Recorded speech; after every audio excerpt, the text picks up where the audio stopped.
कुछ भी सुनने और समझने के लिए मन का मौन रहना आवश्यक है, किंतु मन मौन रहना नहीं जानता। वो तो निरंतर कुछ ना कुछ कहता रहता। प्रतिपल शब्दों का आक्रमण चलता रहता है मन पर, और यही आक्रमण है जिसके कारण व्यक्ति कभी भी शब्दों के परे नहीं जा पाता।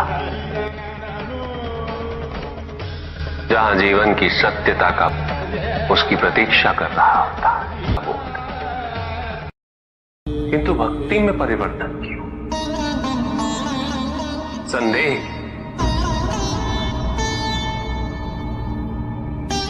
क्योंकि तुम्हारी भक्ति सदैव कुछ ना कुछ पाने की लालसा पे आधारित रहती है। ये भक्ति प्रेम नहीं, क्योंकि प्रेम कभी कुछ नहीं मांगता, केवल देता है बिना किसी प्रतिबंध के।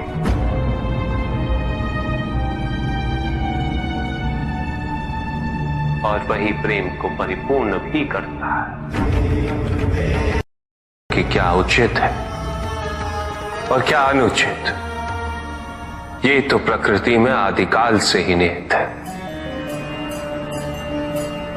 ये नियम तो केवल सृष्टि के नियम है, और प्रत्येक व्यक्ति के कर्म उसका परिणाम निर्धारित करते हैं। व्यक्ति के अपने कर्म उसके उत्थान या उसके पतन के निर्णायक होते हैं। सुख आंतरिक होता है, संतोष आंतरिक होता है। उन्हें बाहरी तत्वों से रेखांकित और परिभाषित नहीं किया जा सकता, आकार से नहीं पाया जा सकता। आकार के आधार पर केवल अहंकार ही उत्पन्न होता है,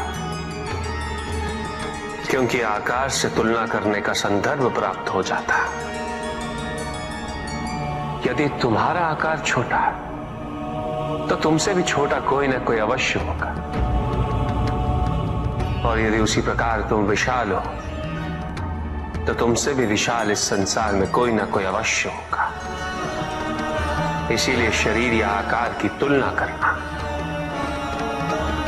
कभी भी शाश्वत सुख का आधार नहीं बन सकता। एक संतान तो परमात्मा का ही अंश होती है,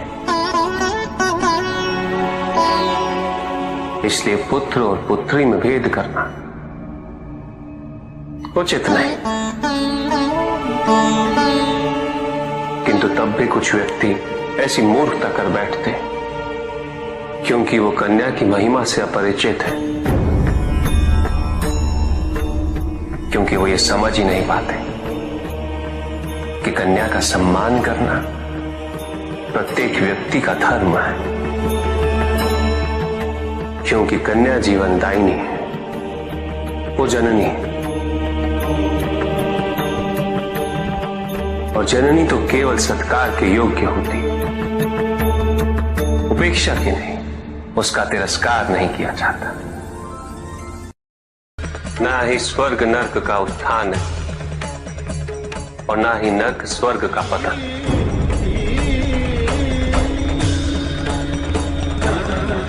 इस क्षण हमारे भीतर के नर्क का अंत हो जाए, उसी क्षण स्वर्ग की आवश्यकता भी समाप्त हो जाती है।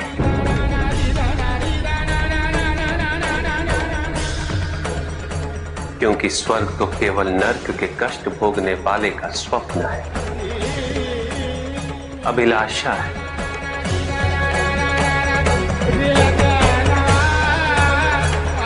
जहां नर्क का अंत होता है वहीं स्वर्ग की अभिलाषा भी समाप्त हो जाती है।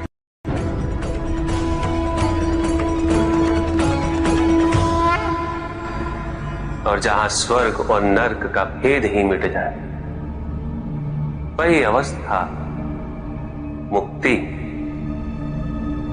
मोक्ष।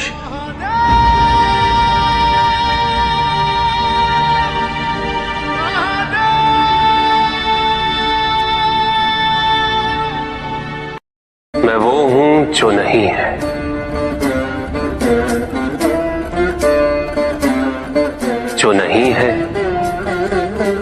वो मैं हूं।